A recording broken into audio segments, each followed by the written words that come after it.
اسلامی روایات کے مطابق اسلام کی شروعات اس دنیا کے سب سے پہلے انسان حضرت آدم علیہ السلام سے ہوتی ہے، اور اسلام اپنی موجودہ شکل میں اس وقت آیا جب حضرت محمد صلی اللہ علیہ وآلہ وسلم پر پہلی وحی نازل ہوئی۔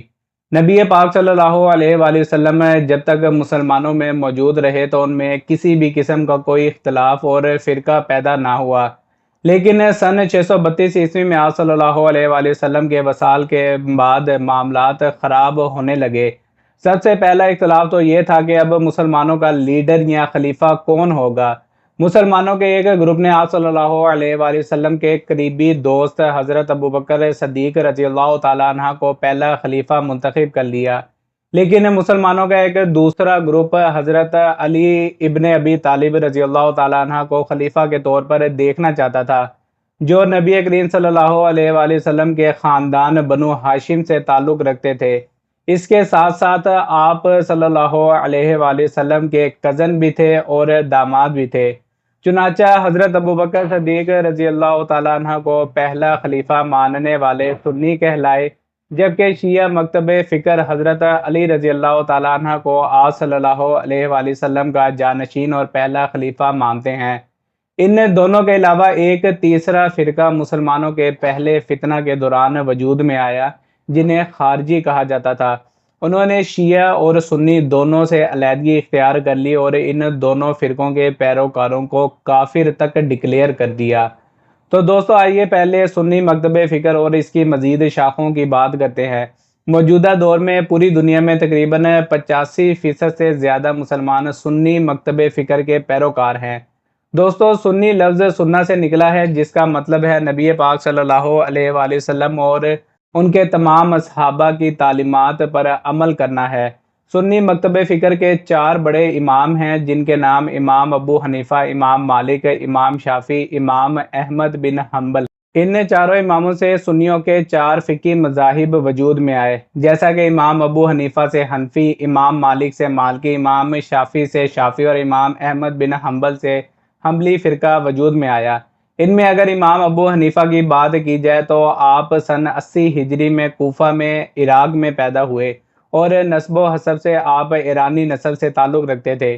جوان ہونے پر آپ عرب میں حجاز کے علاقے میں آ گئے، جہاں انہوں نے مکہ اور مدینہ میں تعلیم حاصل کی۔ ان کے کل 4000 اساتذہ بتائے جاتے ہیں، جن میں 7 صحابہ کرام، 93 تابعین اور باقی تبع تابعین شامل ہیں۔ دوستو چونکہ آپ اہل بیت پر ہر طرح سے سپورٹ کیا کرتے تھے، تو عباسی خلیفہ المنصور نے انہیں قید میں ڈال دیا اور اسی قید میں ان کا انتقال ہوا۔ موجودہ دور میں حنفی فقہ ماننے والے زیادہ تر انڈیا، پاکستان، ترکی اور کچھ عرب علاقوں میں پائے جاتے ہیں۔ اسی طرح سنیوں کے دوسرے امام مالک 93 ہجری میں مدینہ میں پیدا ہوئے۔ آپ ایک یمنی خاندان سے تعلق رکھتے تھے اور سن 2 ہجری میں آپ کے دادا نے اسلام قبول کیا تھا۔ امام مالک کو اپنے دور کا حدیث کا سب سے بڑا عالم مانا جاتا تھا۔ یہی وجہ تھی کہ انہیں مدینہ کا امام بھی کہا جاتا تھا۔ جہاں تک ان کے اساتذہ کی بات ہے تو ان میں امام ابو حنیفہ اور امام جعفر الصادق سر فہرست ہیں۔ موجودہ دور میں مالکی مکتب فکر کے پیروکار زیادہ تر افریقہ اور پرانے وقتوں میں مسلم اسپین میں پائے جاتے تھے۔ سنیوں کے تیسرے امام شافعی فلسطین میں غازہ یا اشکلون کے علاقے میں پیدا ہوئے۔